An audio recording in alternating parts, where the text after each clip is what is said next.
I cannot take any more of these depressing stories. Yes, Sir Monk, God bless you, but your stories are about the uncontrollable tragedies of life. I cannot take the misery any longer. Why don't you tell us another story, maybe one about hunting? No, I'm not in the mood to tell a happy story. Why doesn't someone else tell a tale? Hey, Sir John, come here. I see you are riding an old and dirty horse, but perhaps you can pretend like you're merry and tell us a happy story. Yes, sir. Yes, who's the mood I go, but I be merry. Yes, I will be blessed. Okay. Once upon a time, there was an old poor widow who lived in a small cottage at the edge of a forest. Ever since her husband died, the widow lived a simple life with her 2 daughters, as her money was limited. She owned 3 cows, 3 pigs, and a sheep. Her house was fairly dirty, and she and her daughters ate very basic meals of milk and bread, sometimes with bacon and eggs. She danced a lot and rarely got angry. A good diet, exercise, and a content heart were all she needed to stay healthy. The widow had a fence enclosing her yard, and within was a rooster named Chanticleer. No other rooster's crowing compared to his. His crow was happier than the organ that plays in church for Mass, and was more trustworthy than any clock. His knowledge of astrology told him the exact time of day, and thus when to crow. Chanticleer's comb was redder than fine coral, and stuck up in the air like a castle wall. He had a jet-black beak, blue feet and toes, white nails, and feathers the color of gold. Chanticleer had 7 hens for his pleasure, both his sisters and wives, but the most beautiful, Mademoiselle Pertelope, held his heart. She was modest, polite, confident, and companionable. One day at dawn, when Chanticleer was perched in his hall with Pertelope and his other wives, he began to groan as if having a nightmare. What's wrong, my dear? Why are you groaning like that? You're usually such a sound sleeper. Nothing's wrong. I just had a terrible nightmare, and my heart is still racing with fear. I dreamt that I was walking around in the yard when I saw a beast-like hound that wanted to catch me and kill me. It was a reddish-yellow color, and the tips of its tails and ears were black. It had a small nose and 2 glowing eyes. I almost died of fear at the sight of him, which probably caused my groaning. Go away. Shame on you, coward. You have now lost my heart and affection. I cannot love a coward. Every woman desires a brave, wise, generous, and trustworthy husband, not a stupid, foolish, and scared one. Be a man. It was just a dream. Dreams are nothing but silliness caused by gas and indigestion from overeating. The fluids in your body must just be out of whack. This nightmare you had probably just means you had too much red bile in your stomach, causing you to dream of fire and beasts. Didn't the Roman writer Cato say, pay no attention to your dreams, just take a laxative to purge your body of whatever it is that gave you these foolish nightmares? Thanks for the advice, for Cato certainly was known for his wisdom. But even though he said not to worry about dreams, many wise authors said just the opposite. They say that dreams are signs of happiness or tragedy that is to come. Here are some examples. Numero uno. Once 2 fellows out on a religious pilgrimage who came upon a village that could not house both of them together, so they parted ways. One stayed in a stall with a plow oxen, while the second found a good lodge. The second dreamt that his friend called him, saying, Tonight, in the ox's stall, I shall be murdered in my sleep. Come quick, or I shall die. The dreamer was frightened, but ignored the dream. The 3rd time he dreamt this, the friend said, I am now slain. You shall find my body in a cart full of manure. At dawn the next day, the man indeed found his friend dead in the pile of manure. Once, a man and his friend had some business in a country across the sea, but they had to wait to depart until the winds were favorable. When the winds did change, the 2 men agreed to set out the next morning. That night, however, one of the men dreamed that a man was standing over his bed, said, If you sail tomorrow, you will drown. The man told his friend about the dream and suggested they wait 1 more day before setting sail.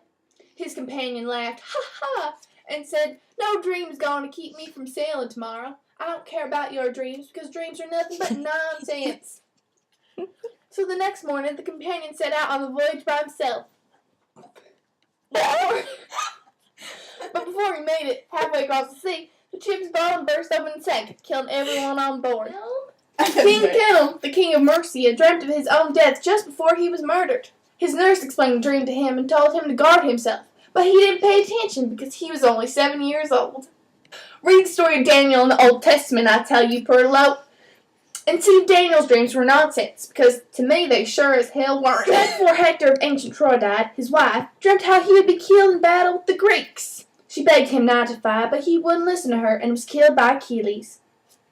Like the tendon. See, dreams are to be feared, and trouble shall come to me from my dream. I refuse to take a laxative. I do not like them. I do not like Coopin. A sly and mischievous fox entered the old woman's yard.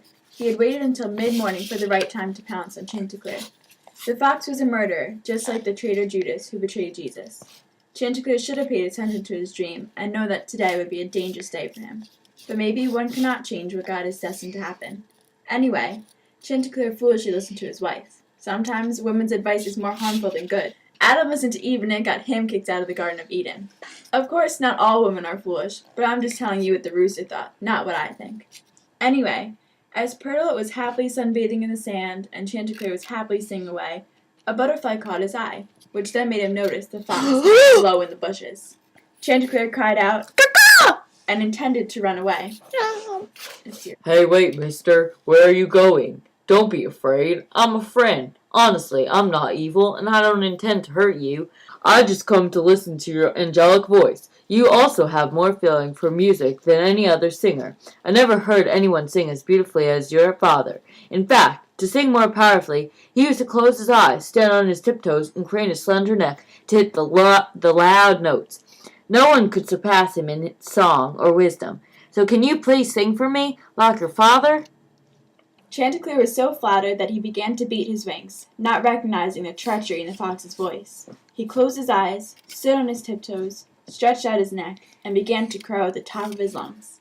Instantly, the fox jumped out of the bushes and grabbed Chanticleer by the throat, threw him and carried him into the forest. Hens in the yard cried as they watched the fox snatch Chanticleer and carry him away. Perdlet screamed the loudest.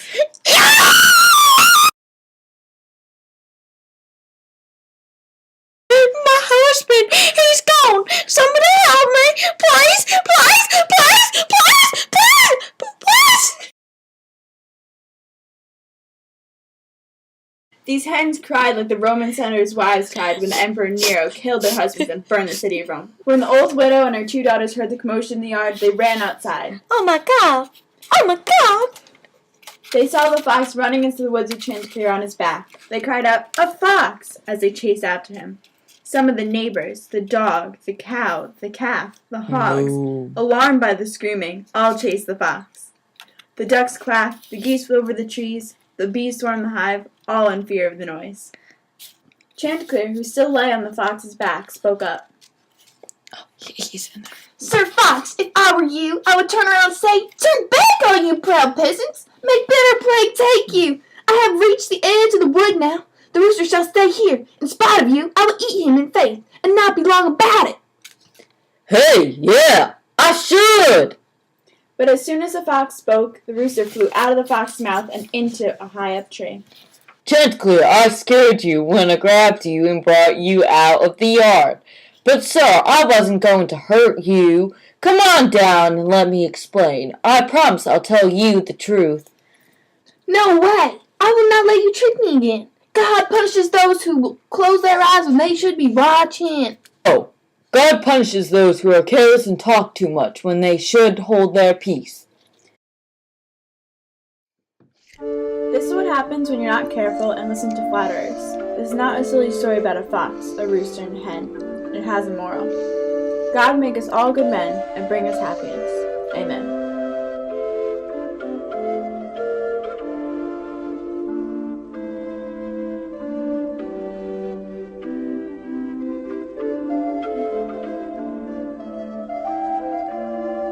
Okay, that's a wrap.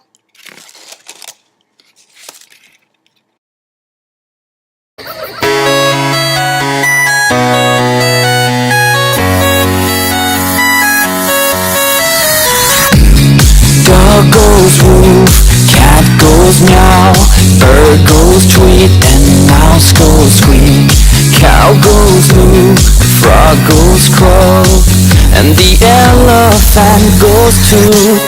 Ducks say quack, and fish go blub, and the seal goes ow, ow, ow.